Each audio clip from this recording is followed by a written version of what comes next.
I felt that these moments in New Zealand, the sinking of the Rainbow Warrior, the nuclear protests, the Springbok protests, these were very, very important times in New Zealand. But not only for New Zealand, I feel these were very important moments globally.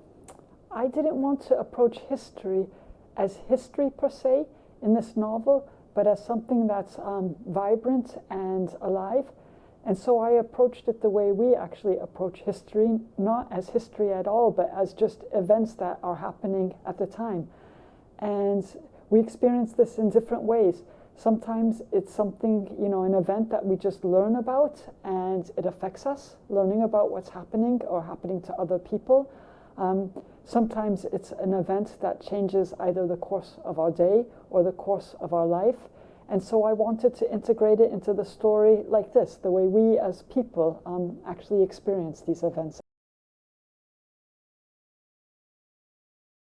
So for a lot of the research, I had to, of course, read about it and find out the facts, the figures, approach it really from a historical angle. But in order to be able to put it, into a novel, there has to be a pulse on it. And I need the human factor of how it's lived and experienced in just a daily domestic life. And for that, I would speak to people. And I would ask them, how did this event affect different members of your family? Did you all agree? Were there some differences of reaction within the family? And that's how I make it become something that, that comes to life. The plotting of In Amber's Wake was tricky because it was the first time I actually had themes and historical moments that were very important to me, but I didn't have a story.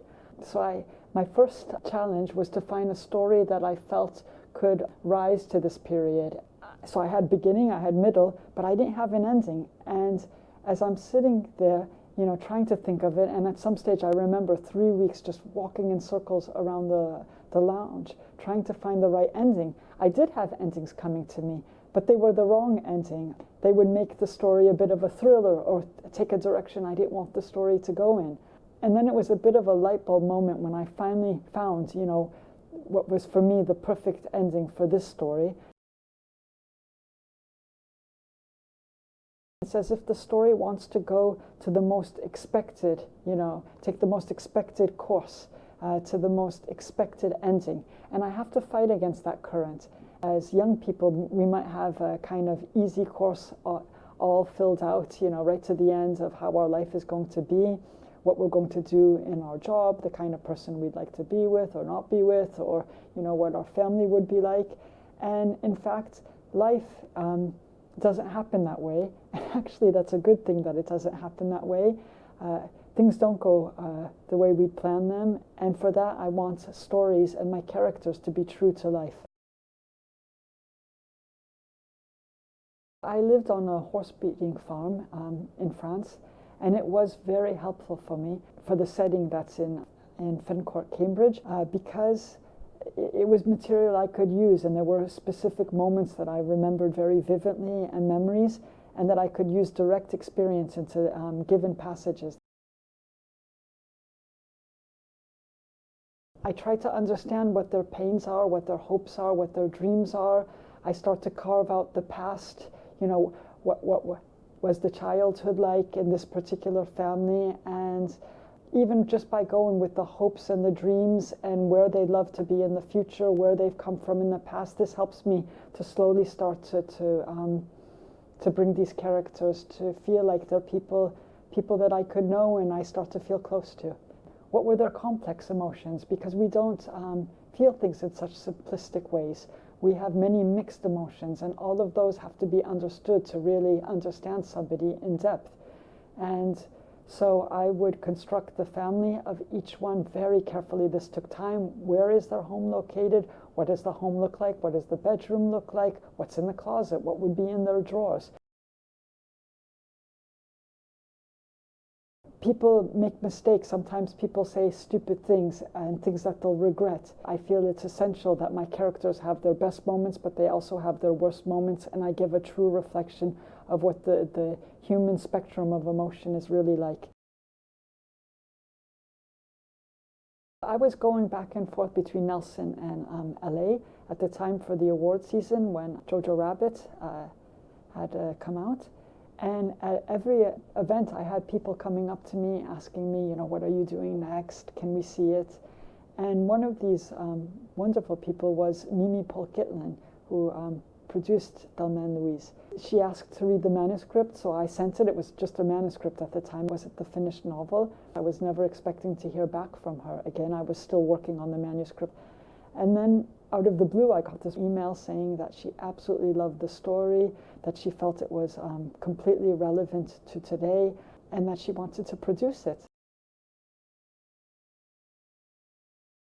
Different actors could affect the story, which ones seem the better match together as a couple, or which ones would seem better as adversaries. A film basically is to have the people who are beginning with it to have the same vision, and though there are several different ways to arrive at the destination everyone wants to, there's different ways to go. So it's important to discuss what these different ways could be. What do they add to the film? What could they potentially risk taking away from the film?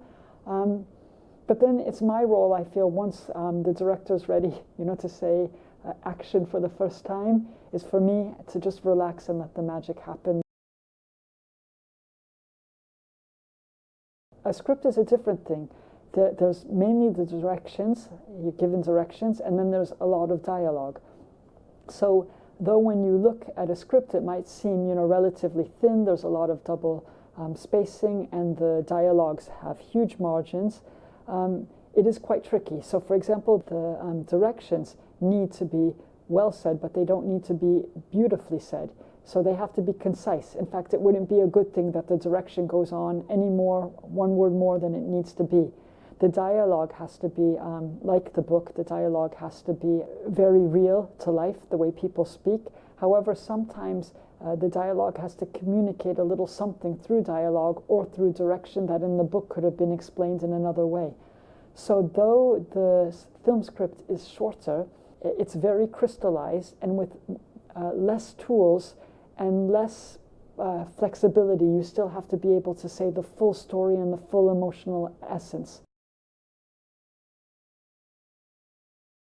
There are disappointments, I feel, there are scars, I feel, but there's really no other way around it, because we're sentient beings as humans, and you can't write about other people without feeling things for them.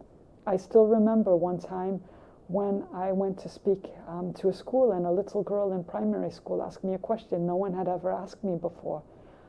She said, "Does writing make you happy?"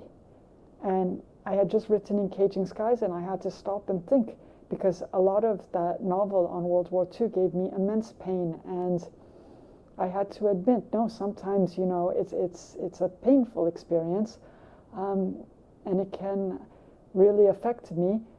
But when a novel is done, it does give me satisfaction.